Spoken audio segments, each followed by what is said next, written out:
Good morning विद्यार्थी मित्रों। कक्षा 11 विषय भूगोल पाठ 3 पृथ्वी की आंतरिक संरचना।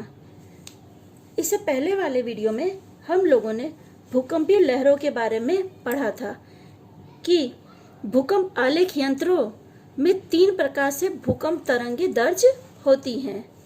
इन तरंगों के मापन के अध्ययन के आधार पर वैज्ञानिकों ने पृथ्वी के आंतरिक भाग के विषय में कुछ जानकारी प्राप्त की है।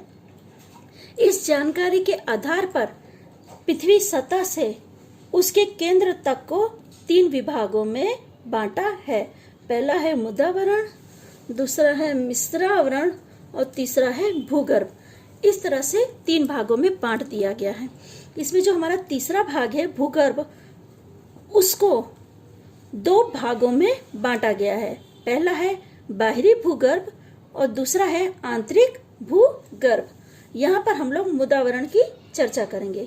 यह आवरण पृथ्वी की सतह के ऊपर का आवरण जो मिट्टी के स्तरों तथा चट्टानों के स्तरों से बना हुआ है, यानी अभी हम जहाँ पर खड़े हैं उसे हम मृदावरण कहते हैं।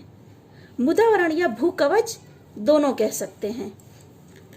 पृथ्वी का यह स्तर लगभग औसत 33 किलोमीटर मोटाई वाला है। महाद्वीपों के नीचे उसकी मोटाई 30 किलोमीटर है। महासागरों के नीचे उसकी मोटाई 5 किलोमीटर है, क्योंकि आप लोगों को पता होगा महासागर गहरे होते हैं। इसकी वजह से वहां पे जो है गहराई इसकी यानी इसकी जो मोटाई है वो कम है। मुख्य पर्वतीय क्षेत्रों में उसकी मोटाई बहुत अधिक है, क्योंकि आप लोग को पता होगा कि जो पर्वतीय क्षेत्र है वो भूभाग से ऊंचाई पर होते हैं।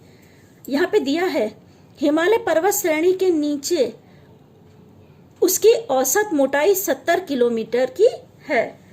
पृथ्वी सतह के नजदीक के विस्तार में प्रस्तर चट्टानों का पतला स्तर है।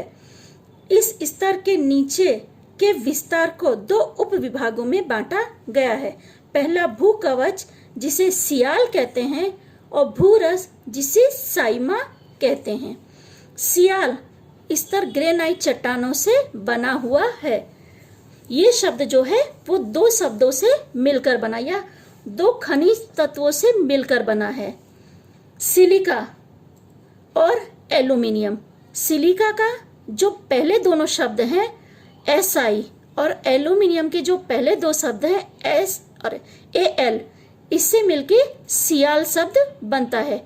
सियाल का आप पढ़ें तो SIAL यानी सियाल हो गया। तो ये 2 खनिज संज्ञाओं से मिलकर बना हुआ शब्द है। मैं एक बार आप लोगों को फिर से समझा देती हूँ। सिलिका का SI और एल्यूमिनियम का AL, यह दोनों शब्द से मिलकर सियाल शब्द बना हुआ है। यानी प्रथम दोनों शब्दों से मिलकर सियाल शब्द की रचना हुई है। इस सतह की औसत घनत्व जो है वो 2.75 से 2.90 ग्राम घन सेमी है। महाद्वीपों की रचना सियाल से हुई है ऐसा माना जाता है। सियाल के नीचे आए हुए स्तर में सिलिका और मैग्नीशियम के तत्व विशेष हैं। जिस तरह से हमने पहले देखा कि 2 खनिज संज्ञाओं से मिलकर सियाल बना है, उसी तरह साइमा शब्द भी 2 संज्ञाओं से या 2 खनिज संज्ञाओं से मिलकर बना है, जिसमें सिलिका यानी SI और मैग्नीशियम का Ma से मिलकर साइमा शब्द बना हुआ है। यह बेसाल्ट चट्टानों का बना है। इसमें चट्टानों का घनत्व लगभग 2.9 से 4.7 है। इस स्तर की गहराई लगभग 1000 किलोमीटर की है। सियाल और साइमा के स्तर मानव तथा प्राकृतिक के कार्यक्षेत्र गिने जाते हैं, जो जीव सृष्टि के लिए खूब ही उपयोगी है। महाद्वीपों में साइमा के आवरण के ऊपर सियाल का आवरण स्पष्ट रूप से दिखाई देता है। ये जो महाद्वीप है यानी जहां हम लोग रहते हैं वहां की बात हो रही है। पर समुद्रों और महासागरों के गहरे भाग में साइमा का स्तर उसके तलवे प्रदेश की सतह पर स्थिर होता है। महाराष्ट्र में बॉम्बे के पास में माथेरान में चारों ओर ठंडे होकर बचे हुए लावा के स्तर देखने को मिलते हैं। यह लावा ज्वालामुखी के विस्फोट के दरमियान बाहर सतह पर बिखर जाने से अस्तित्व में आया हुआ है। आप लोगों ने गिरनार का नाम सुना होगा। गिरनार पर भी बेसाल्ट और ग्रेनाइट की विशालकाय चट्टानें हैं। दूसरा टॉपिक है हमारा मृदावरण, जिसे हम लोग मेंटल भी कहते हैं। मृदावरण के नीचे आए हुए इस स्तर की मोटाई 2900 किमी है। यह मिश्र खनिज पदार्थों का बना होने के कारण इसे मिश्र आवरण कहते हैं। मेंटल के प्रारंभ क्षेत्र को एस्थेनोस्फीयर कहते हैं। इसकी मोटाई लगभग 700 किलोमीटर है। इस स्तर में लगभग 3.5 की घनत्व वाले बेसोल्ट चट्टानों का प्रमाण अधिक है। यहाँ पे जो पदार्थ है वो प्रवाही स्वरूप में पाए जाते हैं। भूगर्भ मिश्र आवरण से पृथ्वी के केंद्र तक के भूभाग को भूगर्भ कहते हैं। भूगर्भ का विस्तार लगभग 2900 किलोमीटर की गहराई से लेकर पृथ्वी के केंद्र तक है। हम लोगों ने पहले पढ़ा था कि पृथ्वी का जो केंद्र है वो 6370 किलोमीटर तक है।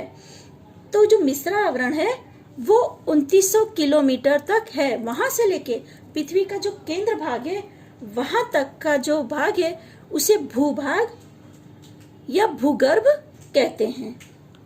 इस स्तर में निकल और लौह खनिज मुख्य अवस्था में है, जिसका घनत्व लगभग 5 है। आंतरिक भूगर्भ को निफे कहा जाता है। बाहरी भूभाग विशेष रूप से तरल और अर्ध तरल अवस्था में है। यहाँ का घनत्व लगभग 13 ग्राम घन सेमी है, जो अतिशय दबाव सूचित करता है। पृथ्वी का गुरुत्वाकर्षण बल, चुंबकीय बल और स्थिति का गुणधर्म इस धातु पिंड अथवा भूगर्भ का आभारी है। यहाँ पे हमने पढ़ा कि निफे शब्द, तो निफे शब्द 2 शब्दों से मिलकर बना है। पहला है निकल और दूसरा है लोहा। दोनों से मिलकर निफे शब्द बना हुआ है। निफे में आपने देखा निकल का Ni और लोहे का Fe, यानी जैसे हमने इसे पहले भी देखा सियाल और साइमा 2 शब्दों से मिलकर बना है, ऐसा ही निफे भी 2 शब्दों से मिलकर बना है। निकर और लोहा दोनों को मिलाने पर बनता है, उसे निफे कहते हैं। ठीक है विद्यार्थी मित्रों, इसी के साथ हमारा ये पाठ पूरा होता है।